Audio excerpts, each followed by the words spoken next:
Hello प्यारे बच्चों, कैसे हैं आप लोग। देखिए, एक मोस्ट इम्पॉर्टेंट क्वेश्चन, बहुत अच्छा क्वेश्चन है। अक्सर बच्चों को डाउट आता है। क्या लिखा हुआ है? The resultant of two vector P and Q is R. Resultant of two vector मतलब दो वेक्टर का रिजल्टेंट आर है। If the magnitude of Q is double the new resultant becomes perpendicular to P. इसका मतलब क्या है कि अगर हम वेक्टर P और vector Q equal to R लिखें तो बिल्कुल सही बात है। देखिए, vector P and vector Q is R है। फिर क्या बोला? If the magnitude of Q is double, मतलब अगर Q की वैल्यू को डबल कर देते हैं तो जो रिजल्टेंट है R डैश हो जाता है, तो न्यू रिजल्टेंट हो जाएगा। तो देखिए, मैं लिखता हूँ vector P plus 2Q vector, तो इक्वल टू वेक्टर R है लेकिन न्यू है, डैश मान लिया। ठीक है, अब देखिएगा, new resultant vector becomes perpendicular to P, मतलब ये जो नया वाला वेक्टर R है ना, वो वेक्टर P के परपेंडिकुलर है। तो इसका मतलब है कि जो वेक्टर P है और ये नया वाला जो वेक्टर है, ठीक है, ये दोनों परपेंडिकुलर हैं। तो देखो, परपेंडिकुलर लगा देते हैं। देखिए, vector P dot vector P plus 2Q equal to 0।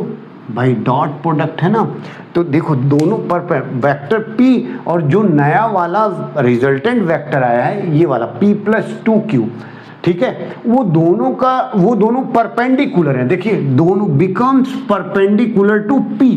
तो जब P वेक्टर और ये नया वाला R वेक्टर परपेंडिकुलर होंगे तो दोनों का डॉट प्रोडक्ट क्या होगा? 0।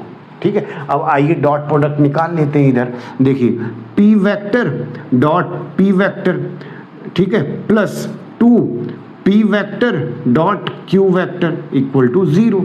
तो देखिए, P डॉट P स्क्वायर, अगर इसमें दोनों के बीच का एंगल कितना हो जाएगा? 0, तो ये हो जाएगा P स्क्वायर और 2P dot P Q cos theta equal to 0। देखते जाइए बस।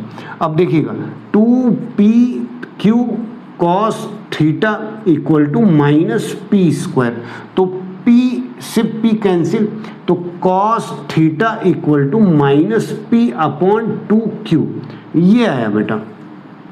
अब ध्यान से देखिएगा, पहले क्या बोला है? कॉस थीटा की value minus P upon 2Q आ गया। अब देखिए, पहले लाइन पे देखिए, the resultant of two vector P and Q is R।